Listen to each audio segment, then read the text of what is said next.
Oke, baik, saya akan mempresentasikan hasil dari penelitian yang sudah dilakukan di tahun 2023 ya, di tahun 2023 ini dengan skema penelitian dosen muda dengan judulnya yaitu optimalisasi distribusi bahan pokok beras di Jakarta dengan penerapan algoritma Kimins clustering pada institusi pangan Indonesia.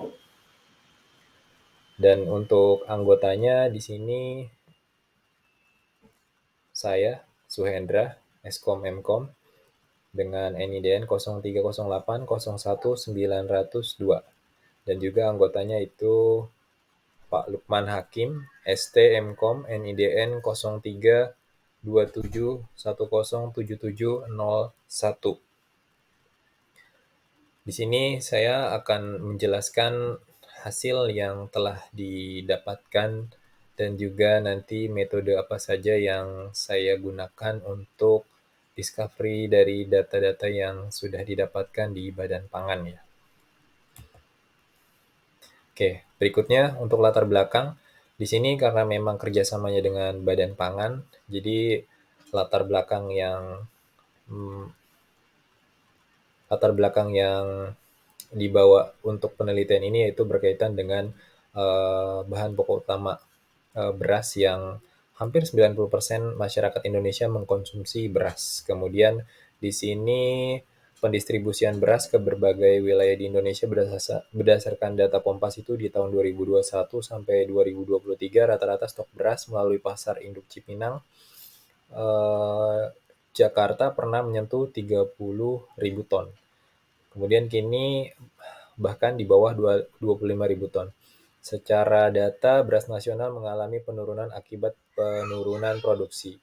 Selama Juli sampai September 2023 mengalami defisit beras mencapai 150.000 ton sampai 170.000 ton.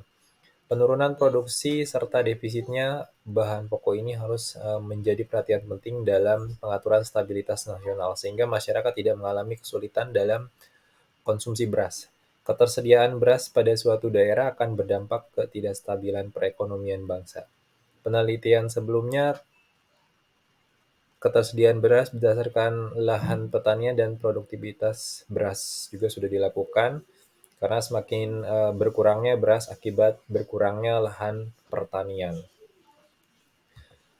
Oke, lanjut ke bagian tinjauan pustaka. Di sini untuk tinjauan pustaka yang pertama, yaitu adalah analisis data mining untuk klasterisasi data rekam medis menggunakan algoritma Kimins di Rumah Sakit Silvani Binjai. Di sini penelitian menggunakan data mining dengan metode klasterisasi Kimins, menganalisis data rekam medis di Rumah Sakit Silvani Binjai. Kemudian yang dilakukan adalah mengelompokkan data pasien menjadi 4 grup berdasarkan diagnosis penyakit, jenis kelamin, dan juga alamat. Kemudian di sini metode riset yang dilakukan adalah data rekam medis pasien di Rumah Sakit Silvani Binjai, kemudian klasterisasi dalam data mining. Kemudian sini dilakukan pengelompokan efektif data rekam medis ke dalam 4 kategori. Kemudian hasil yang didapatkan yaitu metode ini efektif untuk mengelompokkan dan juga menganalisis data rekam medis, memudahkan manajemen data pasien. Oke, lanjut untuk tinjauan pustaka berikutnya. Sini yang kedua itu adalah tracker adaptif untuk distribusi produk pertanian segar dengan permintaan dinamis. Sini secara tinjauan pustaka ya yang dilakukan untuk yang nomor 2, model rute kendaraan ramah lingkungan untuk distribusi produk pertanian segar menggunakan algoritma Nutracker hibrida adaptif (NOA) yang berbasis pada pengelompokan Kimins. Kemudian setelah itu dilakukan penilaian terhadap produk pertanian segar, algoritma optimasi Nutracker hibrida adaptif, dan klasterisasi Kimins. Kemudian dilakukan efisiensi dan dalam distribusi produk pertanian. Dan hasilnya yaitu meningkatkan efisiensi distribusi produk pertanian segar dengan mempertimbangkan permintaan dinamis. Kemudian untuk yang tinjauan pustaka lainnya, yang ketiga sini adalah eh, akurasi deteksi kanker payudara dengan algoritma klasterisasi hibrida menggabungkan K-means dan GMM. Di sini pendekatan klasterisasi hibrida yang menggabungkan K-means dan juga model campuran Gaussian untuk meningkatkan deteksi kanker payudara dari gambar mamografi. Kemudian di sini deteksi kanker payudara dari gambar mamografi, kemudian dilakukan juga klasterisasi hibrida K-means dan juga GMM. Kemudian di sini akurasi dalam deteksi kanker payudara hasilnya seperti apa, dan hasil yang didapatkan adalah efektif dalam meningkatkan akurasi deteksi kanker payudara. Jadi secara umum bahwa K-means ini sangat baik dalam penelitian yang berkaitan dengan clustering. Jadi penelitian ini menggunakan K-means sebagai bahan untuk klasterisasi dari data beras dari Badan Pangan Nasional. Kemudian lanjut ke bagian metode. Untuk metode yang digunakan pada penelitian ini yaitu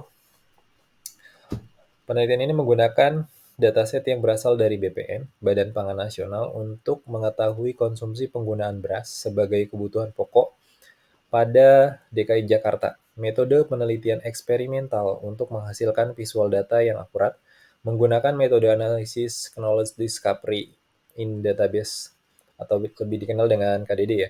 Di sini kalau secara prosesnya itu dari mulai tahapan data warehouse ya di selection, kemudian nanti ada tahapan pre-processing dari dataset yang sudah didapatkan. Setelah dilakukan pre-processing, langkah selanjutnya itu ya yaitu adalah transformasi. Jadi nanti data yang sudah ada itu akan dilakukan perubahan untuk memudahkan nanti proses berikutnya untuk bisa dibaca oleh modelnya. Dan setelah itu baru dilakukan data mining. Nah, nanti data mining ini untuk algoritma yang digunakan adalah K-means. Setelah itu baru dilakukan evaluasi dari hasil data yang sudah didapatkan. Dan akhirnya akan dilakukan juga optimasi yang agar hasilnya bisa lebih baik seperti itu. Kemudian hasil yang didapatkan dari data yang sudah didapatkan di sini untuk klasternya di awal itu dibuat menjadi 10 klaster. Tapi dari hasil data ini dilakukan kembali untuk optimasi klaster menjadi 3. Penjelasannya sebagai berikut. Untuk klaster 0, total ketersediaan dalam tahunnya itu adalah 623.660 secara total. Kemudian total kebutuhan yaitu adalah 82.000 ton. Kemudian untuk klaster 1 itu total ketersediaannya itu di 5.431.902. Kemudian total kebutuhannya itu 980.272 ton. Untuk klaster 2 di sini ada total ketersediaannya itu di 281.657 ton dengan total kebutuhan yaitu 81.345 ton.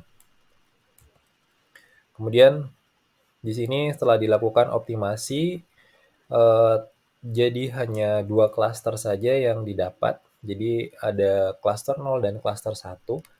Klaster 0 dipilih karena jumlah data poinnya 12. Kemudian sebagian besar dari data points 12 dari 13 termasuk dalam klaster ini. Kemudian hal ini menunjukkan bahwa sebagian besar area memiliki ketersediaan dan kebutuhan beras yang moderat. Kemudian untuk klaster 1, jumlah data poin 1, hanya satu data poin termasuk dalam klaster ini yang mengindikasikan bahwa ada satu pusat distribusi utama atau gudang besar dengan ketersediaan dan kebutuhan beras yang sangat tinggi.